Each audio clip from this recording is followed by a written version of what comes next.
বন্ধুরা, এইভাবে কচু শাক রান্না করলে স্বাদ হয় দ্বিগুণ। এক প্লেট ভাত আপনার নিমেষেই শেষ হয়ে যাবে। নমস্কার বন্ধুরা, আজকে রেসিপিতে সবাইকে স্বাগত। তো বন্ধুরা, আজকে আমি একটি রেসিপি আপনাদের সাথে শেয়ার করব, ল্যাঠা শুটকি দিয়ে কচু শাক।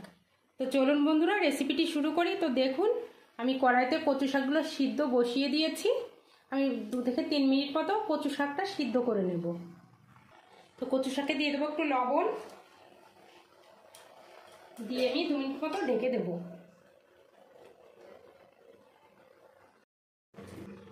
ঢাকনাটা তুলে নেব।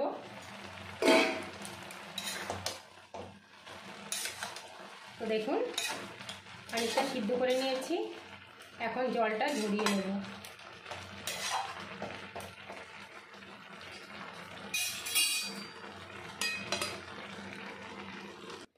এবার আমি মাছগুলো একটু সিদ্ধ করে নেব।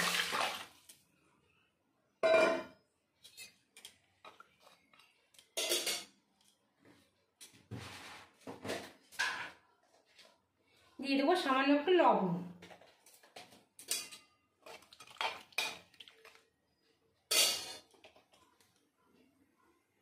দিয়ে দিয়েছি একটু হলুদ গুঁড়ো। 3 থেকে 4 মিনিট মতো সিদ্ধ করে নিয়েছি, এখন আমি নামিয়ে নেব। দিয়ে দেবো সর্ষের তেল, মাছগুলো ভেজে নেব। মাছগুলো দিয়ে দেবো।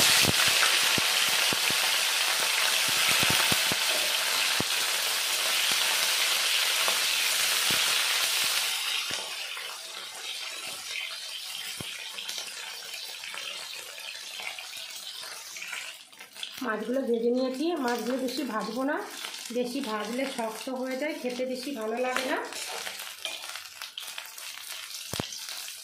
তো এখন আমি নামিয়ে নেব। দিয়ে দেবো 5 ফোড়ন,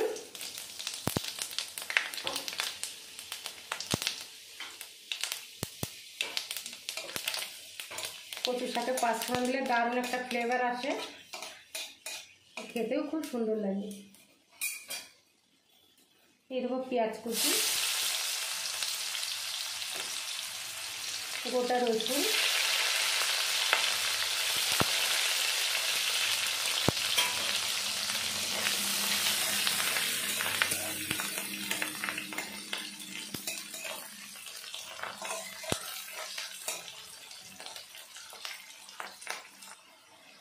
একটু হলুদ গুঁড়ো,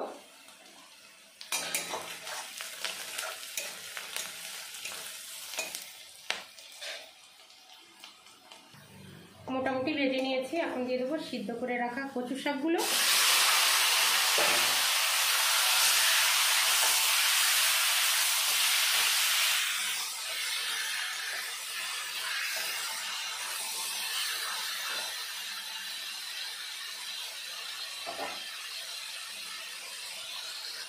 দিয়ে দেবো সামান্য লবণ, কারণ আমি কচু শাক সিদ্ধ করার সময় একটু লবণ দিয়েছিলাম। কচু শাকে বেশি লবণ দেবেন না, তাহলে খেতে বেশি ভালো লাগে না। আর একটু হলুদ,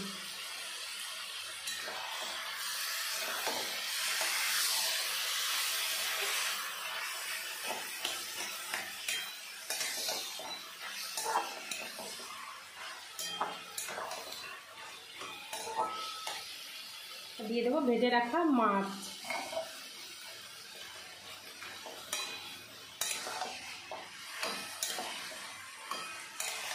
ল্যাঠা মাছ শুটকি, ল্যাঠা মাছের কচু শাক রান্না করলে জাস্ট মুখ ফিরবে না খেতে খেতে, এতই ভালো লাগে, মনে হয় বারবার খাই।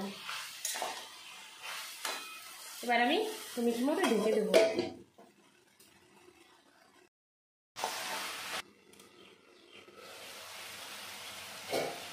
এবার দিয়ে দেবো বেটে রাখা চীনা বাদাম আর কাঁচা লঙ্কা।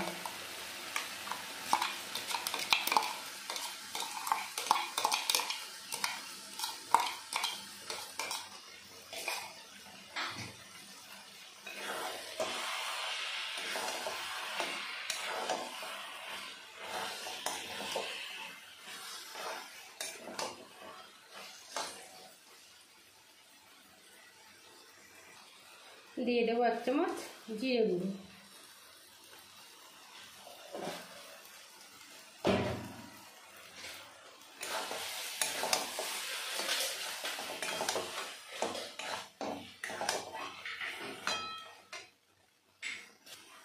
দিয়ে দেবো একটু চিনি। চিনি দিলে কচু শাকটা খেতে খুবই সুন্দর লাগে।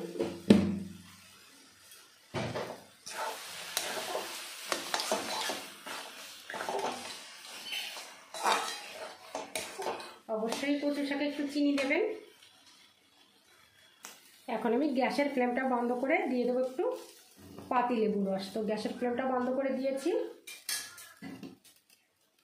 বন্ধুরা, অনেক সময় কচুতে গলা কুটকুট করে, একটু লেবুর রস দিয়ে দিলে কোনোরকম কোনো গলা কুটকুট করবে না, খেতেও ভালো লাগবে।